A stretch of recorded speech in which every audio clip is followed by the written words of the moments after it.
They cry in the dark, so you can't see their tears. They hide in the light, so you can't see their fears. Forgive and forget all the while. Love and pain become one and the same. Hi, I'm Paula D'Andrea for Rock Your Life TV. And if you know those lyrics, you know that they came from Pat Benatar's 80s hit, Hell is for Children. This was from her Crimes for Passion CD. And in this song, Pat speaks directly to child abuse. Contrary to popular belief, it wasn't anything that she experienced as you know, growing up. As a matter of fact, she says that she came from a gingerbread background, but there was, at the time when she wrote it, there were so many articles that were being written from the New York Times that she was following it and kept singing it and said to her guitarist and now husband, you know, we need to do something about this. And they wrote the song. She asked them to like really put, you know, that hurt and shame and everything that goes along with it into the guitar. And bam, they had the hugest hit of that time. Now, there are some other artists and bands that also have covered child abuse, from Aerosmith to Demi Lovato to Nirvana, Pearl Jam, Amy Grant, Christina Aguilera. And you know, it's a subject that really speaks loud. And I have got someone here today who works directly in child abuse, and that is Sharyn Yuloff. Thank you so much for being here, Sharyn. Nice to have you here. Thank you. Good. And you know, Sharyn, why don't you tell us a little bit about your organization, your position? I know you're on the board of Yes I Can. Just go ahead and fill us in a little bit about what you've done with that organization and how you get into it, and basically the scope of what they cover. Okay. Mm-hmm. Yes I Can stands for, you know, yes is the affirmation that we can, and I Can is International Child Advocacy Network.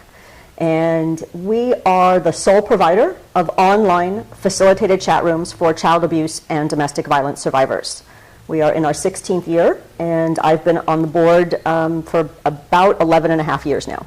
Wow. Wow, congratulations. Thank you. It's I'm interested to know more. And my first question is you know, how is that so close to your heart, and how did you get, you know, involved in this organization?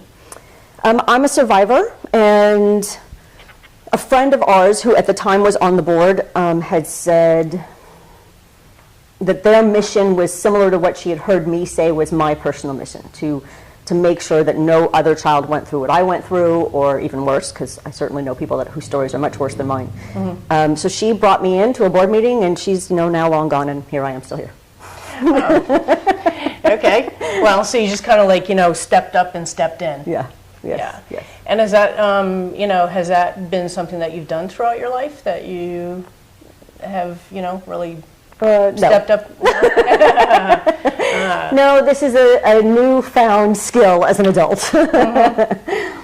And is that anything related to what you experienced as a younger child, or you know, would you talk a little bit about? Like, I would say that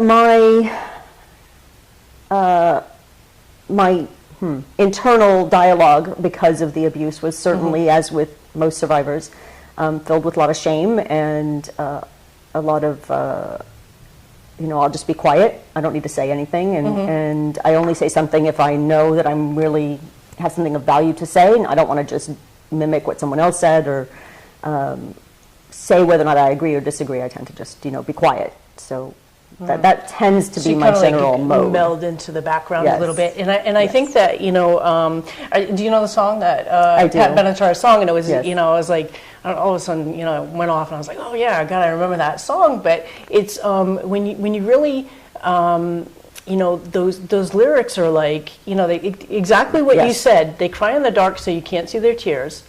They hide in the light so that you can't see their fears. Absolutely. So it's kind of like, I'm here, but I'm like, you know, part of the furniture or the wall or whatever. Yes. Forgive and forget all the while. So just kind of like, you know, keep pushing it down, and then love and pain become one and the same. Yes. And those are like what I find really interesting, and I have to, now that I'm, speaking with you and like really getting into those lyrics, say, go Pat, because, she's self-acclaimed, I don't know, maybe she grew up in upstate New York or something like that, but really like, probably like one of the most perfect families, kind of a thing that, to write that powerful of a song and really be able to grasp. She nailed it. Yeah, she did. She totally Absolutely. did. And what I had also read about that too, and tell me if this has been your experience, is that what she found is that when the song came out, that there were a lot of adults that started to come forward, saying thank you for acknowledging this, thank you for bringing it to light. Nobody kind of like feeling like no one had stood up for them before. Is that kind of like a common type of thing that you get? It is. You work with? When I talk about the organization, people often say that, oh well, I don't really work with kids, and I have to explain that we don't really work with kids either. We certainly have rooms that are available for that. Right. It's online, so they're chat rooms that are online. It's not a physical room. And I think our youngest, self-proclaimed, we don't know them, they're anonymous to us, which is part of the draw. Our youngest, I think, said he was 10. But really, most of our clientele, so to speak, are adult survivors. We don't really deal with the kids. We deal with, I'm now an adult, and I experienced this as a kid, and now I want to make sure, A, I don't do this with my own kids, and B, I'd like to try and function in a healthy relationship, but I'm stymied by this experience. Yeah, and I think that's one of the, one of the things is really kind of having a little bit of a stigma of, the self-worth, value, anguish, and still like, I don't know, I find even, as a transformation coach, I work with people who have, undergone, some type of abuse or traumatic events or, illnesses, things like that, that like really, have an effect on them. And who have, really kind of know those dark moments. I don't know, anybody watching can relate to that, where you're used to living in that. You cry in the dark so that no one can see your tears, and then you have like this great game face that goes out there. It's this duality. It's almost like living, like that Jekyll and Hyde kind of a thing, because it's like, to all fronts. And I think that was one of the things too with Pat Benatar and writing this, is kind of like, there's probably families that appear to have that, that front. And then what's in private is a completely different. Too often. Can you speak to that? Is really common? Absolutely. Or and especially when we hear about some high political figure or a doctor in the community, and everyone's stunned that they appeared to be this perfect family, and it's like appear to be, yes. It's a great facade. And it's it's kind of like I'm just kind of like going off the top of my head, so I'm going to say it. It's kind of like almost like alcoholic, drug addict. Right. I think that probably someone who's an abuser is just as clever about how they manipulate their family, their people that they're abusing, all of that, hiding it up, covering it up, and then instilling that in the people who are getting their abusive end, like to really just clamp down, be quiet, and mum's the word to anybody. You don't breathe a word of this to anybody. And I'll say, my father wasn't quite this, I don't know, clever isn't really the right word, but it's what comes to mind, sorry. But I certainly know of folks, where they are very careful to make sure that they only hurt the child in a place that can be covered by long sleeves or by a shirt. You really have to, I don't know, have a spidey sense that there's something going on, and then investigate further to really see that there are marks actually on the child, but they're hidden so well because they sort of wised up to, I have to make sure that the marks are hidden. And are there any statistics that point towards someone who, would be used to that type of behavior, receiving it, and then start to, start cycles where they inflict it, cutting, drug abuse, sexual deviations, any things of that nature. Like what's the percentage? It's huge. Kind of like, how it goes. Like, how does that manifest for somebody? There are statistics. I can't speak to them, actually. For one thing, they change, but Sure. off the top of my head, I can't. I can tell you that I know that 1 in 6 boys will experience some sort of physical or sexual abuse, and that with girls, it's more frequent than that. I can say that there was an ACE study a few years ago. I can't remember what year exactly, but there was an ACE study that said that not only is abuse is experienced as a child relevant to are they drug abusers and depression, and of course all of those things that we tend to think of, but also in illness, that it's amazing how much it manifests physically beyond what you might think of from the physical abuse or emotional or sexual. Go a little bit more into that, Sharyn. Like when you say that, how are some of the things? Because this is exactly what I deal with too in my work, with people that have an emotional pain that then sets in on a physical pain. So what are some of those things that you've encountered that are some of the prevalent ones? Like maybe the top 3 or 5 common ones that you see people have. I would say, some sort of digestive issue. IBS is the most common one that comes to my mind. But even cancers, it's just amazing how many cancer survivors, or maybe, God forbid, they didn't survive the cancer, but they were abuse survivors as children, and now it manifests into some illness that could be as dreadful as cancer as well. Yeah, and I'll speak to that too, because the thing that I notice is that two things. One thing I want to mention, I want to get your take on how men and women deal with it differently. Now, I know you had, statistic of, 1 in 6. 1 in 6 for boys. And then, of course, there's a whole nother makeup for males as opposed to females. Right. And how they internalize that. Like, what are the, you know what I mean? Like, how they grow up, like, with those types of things. Because women are, in general, more verbal especially about emotion. Yes. And men have a tendency to be a little bit more physical. So that's just a generalization. I'm not, would never pimp, but, it's just kind of the general makeup of women, more nurturing and kind of verbal. But I do know that a lot of women hold things in too. So especially what this type of thing, where they've experienced so much that it's a complete shutdown in certain areas of their life, either on, an emotional level, a sexual level, with Intimacy, relationships, all of those type of things. So anything that you have on that? I think that men and women do manifest that internalization differently sometimes, but sometimes it can be very much the same, that not talking about it, that shame is keeping shame. it quiet. Boys do tend to be more physical, so a boy that experienced that as a child tends to be more likely to be physically abusive with their own kids if they're gonna be an abuser as well.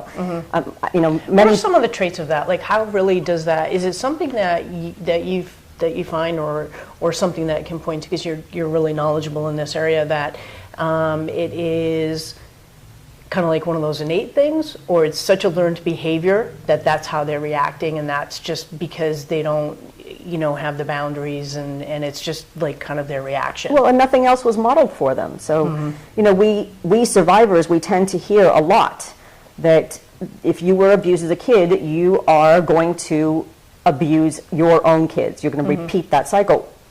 What we either don't hear or forgets to be said at all is, unless you learn another way. And that's why part of what Yes I Can is doing is parent education. Okay, step in with that, because I think this is the a key thing. For someone who's watching who may have experienced this, and you could be at different levels of how you're dealing with it.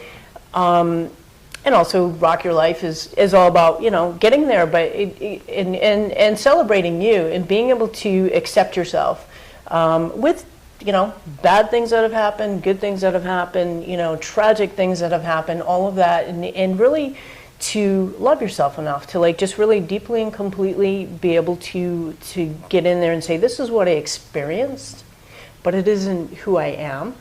And I know it's a big part of you. Yeah. But a lot of, I think what happens is, for people who are really in abusive situations, their personality kind of like, slides down, and they adopt something too, out of protection, out of fear, out of, all those type of things. So it is true, when you step back in your power and you're able to stand back in yourself, it's like this whole nother person comes to light.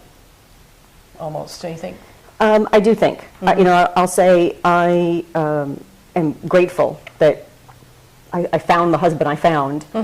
He really encouraged me early on in our relationship to share with me with him what my opinions were and what I thought. And that was really difficult at the beginning. Now he can't get me to be quiet, but it's his fault because he asked. So now you all get to hear what I think and feel. But good. One of the things that I do besides Yes I Can is work with a greeting card company called Send Out Cards. And one of the things that we talk about a lot is what is our why and what's our purpose here and why do we really choose, whether it's Yes I Can or whether it's Send Out or whether it's whatever it is, why are you choosing that? And it occurred to me, we were encouraged during one of our trainings to really go deeper. Okay, so yes, you do this because you want financial freedom, but why do you want the financial freedom? What are you going to do with it? And blah, blah, blah. So I kept going deeper, and it came down to because I want to be sure I matter. And it seemed contradictory at the time that really we were supposed to be about them, whoever they are. So to bring it back to me seemed contradictory. And when I was talking to the founder who was leading this training, he said, well, but how can you impart to them that they matter if you don't feel like you matter? So it has to start with the fact that I matter. And I've really kind of grown into that in the last, I'd say 6 months or so, as an online business manager for many executives, one of them being the founder of Yes I Can, that I really can only help you, the executive, the solopreneur, whatever, help you be show the world that you matter, whatever it is that your purpose is here. It only works for me if I can help you do that. If I can't help you do that, then I'm not the right person for you, and you should really work with somebody else. Alignment is totally important in that too. I get that, and I want to know, just listening to you speak on that, because you do. I mean, you're together. You're there. My facade's working. and to that, I don't think it's that. No, I feel like a really good, solid energy coming from that. Is that, if you don't mind sharing, because I think this would probably help a lot of people who could be watching this right now, of how did you shift? What was pivotal for you that you said enough is enough, and I'm gonna stand back in my power, maybe something solid that really grounded you for yourself and brought you back into Sharyn? I don't know that for me there was a pivotal moment. I think it was a continual inner dialogue. I did a lot of personal development reading. I did a lot of personal development seminars and then business development seminars, which were oddly enough rather similar. That's the thing too. It's all the same. It all comes back to the person. It's like, you have a business, and there's certain things that for like. But if you're talking about someone who is an employee, an entrepreneur, self-service things like that, like it comes back to you because you are your business, and when there's something that isn't quite going right, it's personal. Exactly. Yeah. So I think for me it was a lot of therapy and some antidepressants as well for a decade or so. But again, I think it was that I really internalized that message I was getting from my husband, who at the time I guess wasn't my husband, but through the ongoing dialogue of him saying, no, I really do want to know, and I'd take the risk and share, and I got a good result. And so it was It was that continual, no, really, it's okay to share. I'm really a safe place. And I was, over years, able to then generalize it to, you know, most of the world is probably not nearly as abusive as I had experienced as a child and teenager. Oh, okay. Well, thank you for sharing in that too. And so what I'm hearing really is support. Motivation and is really, as well as the, you know, taking the time, and good for you for taking the time to delve in and, you know, do the therapy. A couple of things I want to talk about that is that here, if you are watching this, get support. That Absolutely. is key to anything. You know, You're whatever not alone. tough times that you're going through, dark moments that you think you have, you know, there is someone that can help you. And that is one of the most important things, I think, is being able to voice what has been running through your head, what has been living inside of you for a really long time, and just release it, because that alone could be the thing that really shifts you, because you're going, somebody heard me. Yeah. Someone cares that about what I have to say. I matter. Exactly. Yeah, so Exactly. that's really a key I mean, into that. I so wish that there was a place like Yes I Can when I was going through all that. You know, it's an easy, online, anonymous. I could have shared things much sooner. It would have. It doesn't replace therapy, but it would have helped that dialogue and moved me further along that road faster than I had done. I mean, you know, almost 50, and I could have been, you know, 10 years faster. Shaved off a little bit of time, Yeah. and I think that probably goes for a lot of different issues, illnesses, things like that. I mean, the internet is really a great tool at this point, especially for anything that's self-help, development, support. You can do it virtually. It's always great to, you know, be a live and in-person type of contact, but if you're in a remote area, or for some reason you feel limited by, you know, or you just you can't get in there, but it's just to is do really face to face. Yeah, Sometimes that's just too difficult. It's too much at some point. At the beginning stage. You know, we want to be able to get you there, because that is where that deeper work really happens, is the face to face and learning that really you're fine. You're going to be.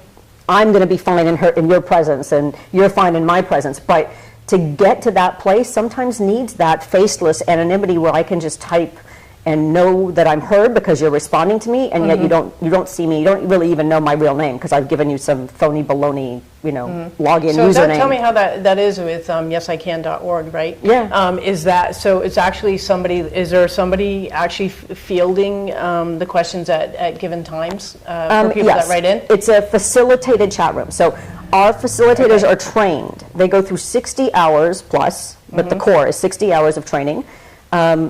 So it's not therapy. It's counseling, but it's not therapy. It's the step leading you to therapy. And we're really there to support the group members in you know, appropriate boundaries and learning that they're safe, and that, yes, that what they have to say really does matter. Cool. I appreciate that, because it's I think that everybody has a different avenue that they travel. You know, I had my experiences of different things growing up too. I sought out, you know, I was athletic, so and I'm also just very physical, so movement was good for me to get some of that energy and put it someplace, to be part of a team, to be with a coach, to kind of have that feeling of I matter, that I wasn't particularly getting from, you know, from my family. And very mixed messages, but it was always that, also having, knowing that I did have an inner light, a lot of motivation, and that was what really pulled me forward. Not understanding of it, because it's kind of, I think that's the thing, is that mixed messages, especially when you're younger, Yes. is that you're going, okay, I really feel like I'm this, but all this is happening, so how could that be?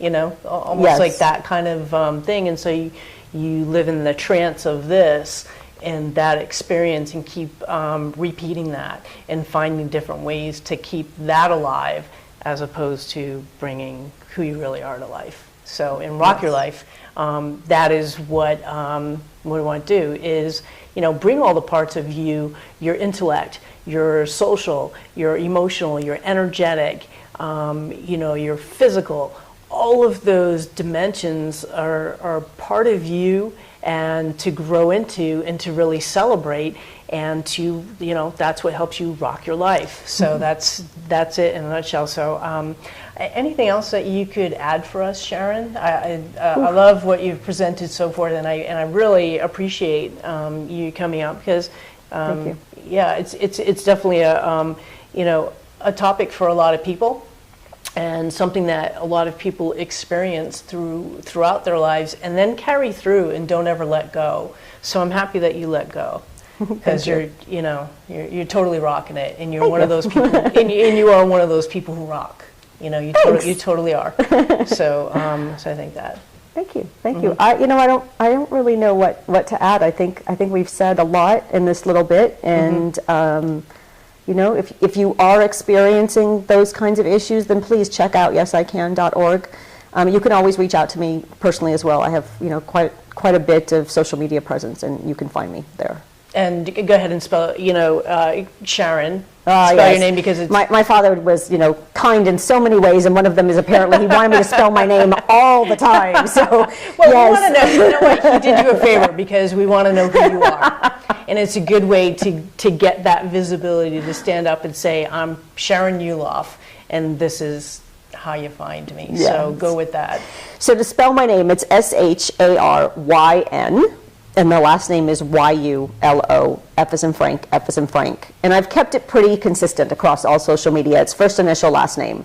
So S. Yuloff, you can find me pretty easily. Awesome. Thanks very much for extending that to people. Absolutely. Too, because that's, you know, it's good to know that, you know, to have you present, to have me present, be talking about it and saying, you know, it's something that you can go past, that, you know, your life can be fulfilling and you can rock your life. So with Absolutely. that, thank you. I'm Paula D'Andrea for Rock Your Life TV.